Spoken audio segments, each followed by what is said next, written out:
Hello and welcome to the CDAO Magazine interview series. I'm Jeff Strane with SHI International, and we are partnering with CDAO Magazine, MIT CDIQ, and the International Society of Chief Data Officers in a series of interviews.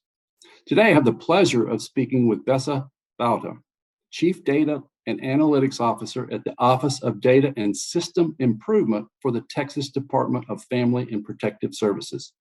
Hello, Besa. Hi, Jeff. How are you today?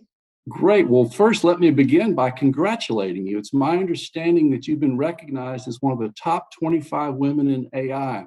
Please tell us about that. So this is the work that I've been doing for the past few years in health and human services, sort of bringing the latest technologies to that sector. It's one of the sectors that is least benefited from the latest technology. So it's really glad. I'm really excited to be recognized about the work that I do, and especially being the only one that's in the human services and the social services. So that's a great honor. Well, congratulations again. To begin the interview, I'd like to ask you a number of questions around digital transformation. Historically, the world, or actually current topic, the World Economic Forum states that $100 trillion in additional value for the world economy will come from digital transformation by the year 2025.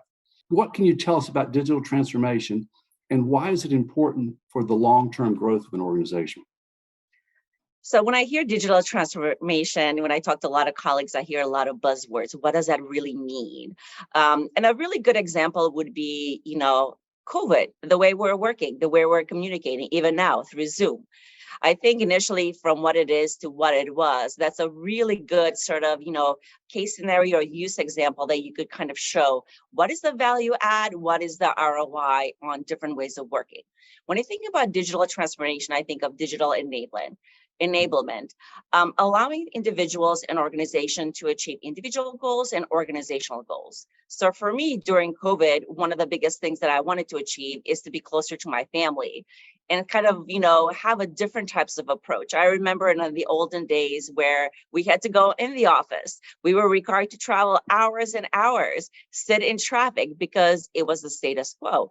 And then COVID appended all of that. It was sort of a cataclysmic transformation. It wasn't a gradual transformation. There's two types. One is gradual incremental change, or cataclysmic. Things just happen and, change at a very fast pace, unexpected. So COVID is a perfect case example for that, where it wasn't just the US or New York or Texas, where I am right now, that was impacted, but the change happened gradually. And I could see as the way the disease spread that each country and each region started to mobilize and kind of transform their public health system to respond to a threat. And actually create enablement for their citizens to function and to work. So when I think of digital transformation, it's sort of in that analogy, is that what are the tools and technologies out there to achieve organizational goals? What it is now, what does the organization look like now, and how can we implement those technologies to make things better, make products more efficient? In my case, obviously, I work with the most vulnerable children and families. How do we improve their lives? So as far as ROI, there's different types of return on investments. All the times we sort of look at, GDP, World Economic Forum, dollars and cents, because that's sort of what kind of pays the bills in a lot of ways and has the biggest, bang for the buck. But there's plenty other types of return on investment. Working remotely or having my, most of my staff work remotely and moving, different ways of working has a huge amount of social, mental, emotional sort of well-being added. So there is another, ROI that's not even calculated as far as how do your organization achieve their objectives, differently and work differently in a new environment. And what's really interesting is that each time I hear, when are we going to get back to normal? I'm like, this is your new normal. There is no other normal. With any change, this is the way we're going to be working in the future. And I'm kind of interested because, during COVID, we saw such great shifts organizationally to online and digital platforms. And I'm kind of excited to see, where else our work and life culture shift. Excellent answer. Well, digital transformation creates disruption. And, how do you tackle the issue? Do you have a playbook? I mean, what is your governance operating model? If you could speak about that, maybe process, platform architecture, performance management culture. I mean, it's a cataclysmic, as you defined or described, change. So what are the elements that you bring to that playbook? I love change my entire life. I am very comfortable in chaos. Now, that doesn't mean that everybody likes to operate that way. Even as a child, my parents moved everywhere. So one thing that I learned, I mean, I hated that because each new environment required me to make new friends. But one of the things that I learned is that each time I moved, I had to adapt. So Mhm. de facto, I learned the whole aspect of adaptation. Change is, shifting things to a new paradigm. So if you don't adapt, there's two things that can happen, just like the dinosaur. You either adapt, like the mammals, and you evolve into us or my dog, or you die as the dinosaurs, like we had a cataclysmic event where not every, a species on the planet died. So that's a really good aspect when I think of adaptation and evolution. As far as the playbook, obviously, we heard the mantra over and over again: people, process, technology, people, process, technology. Um, and I think all of that is couched within, different types of ecosystems, because change doesn't happen in a vacuum. It happens in a relational interaction. So in wherever I go, for example, in my current position as a CDAO for DFPS, when I came in, I also realized the organization has a culture, has an ethos, has values, has ways of working. Now, how do you shift? When you come in, you'll usually have a new set of eyes, or when my previous boss used to say, Besa, you're a new person coming into the block. What do you see as the new person that's coming in? What's working? What's not working? Because once you get adapted to something, it becomes habit. It's really hard to see those nuances. So when I came in, one of the things that I've noticed is that, obviously there's things that work. So leave that. So as far as my playbook, don't touch if it's not broken, or don't fix it if it's not broken. If it's working, it has a good operational efficiency. And I love this new metric, good enough. It doesn't have to be perfect. As long as it's good enough and it's working, leave it. There's plenty of problems to tackle.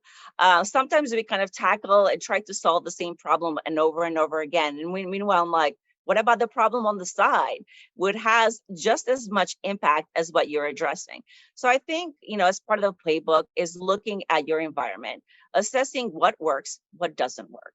And if it doesn't work, then the next step is doing that root analysis. What are the factors? What are the people factors?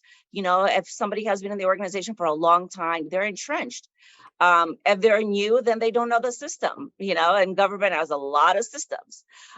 So you're looking at the people, what's working, what's not working. You're looking at the skills and an alignment. And you're looking at the processes. You have these group of people in different teams. How are they interacting and working together to achieve organizational goals? For my presentation, all I was thinking about is that in the end, I'm impacting kids and families. What are we doing in the service of the field, in the service of children and families? So there has to be alignment. Obviously, technology, as I mentioned before, has to enable people to do their work and actually to automate a lot of the processes, so then we have the time needed to actually achieve the operational goals for the, whatever, industry that you're working for. So kind of speak for a minute about the relationship between that transformation and the organization, the IT department itself. Mhm. As probably I'm sure you're familiar with the understaffed, overworked, remote workforce. It's a challenge to implement anything new, much less a full transformation platform.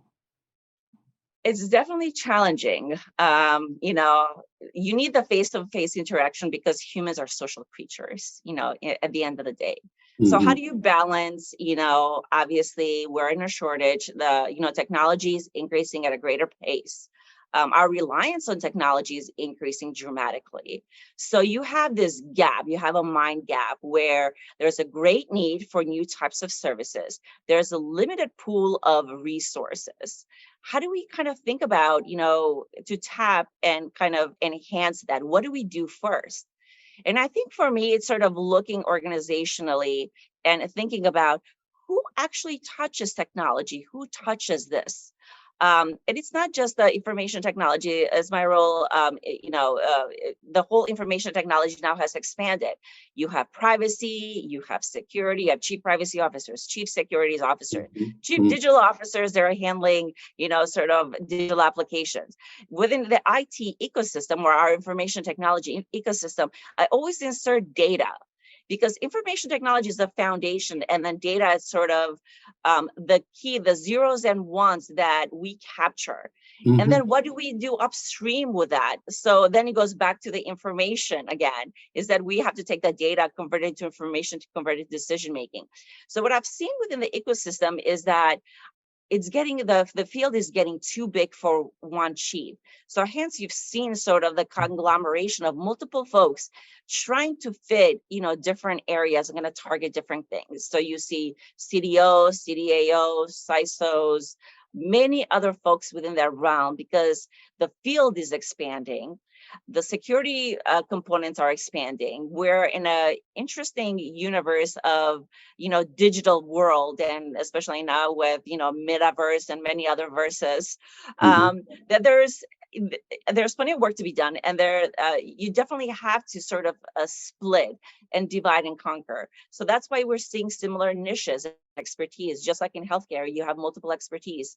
Eye doctor, a surgeon, a brain surgeon. You don't go to the same doctors for, if your foot hurts, you go to the foot doctor. If your head hurts, you go to the head doctor. You don't go to the foot doctor for your head. I mean, you can. Hopefully, they're a generalist. They understand enough. I guess that's a good example. Outcome, I don't think, would it? Yeah, but I think there has to be a foundational understanding, Right. as far as the business operation, what is it that we're trying to do? And then kind of have a cadre of individuals that are able to collaborate and work together to achieve goals. Incredible. Thank you very much. I want to thank you, Besa, for joining me today. And please visit cdomagazine.tech for additional interviews. Thank you again. Thank you, Jeff. It was a pleasure talking to you.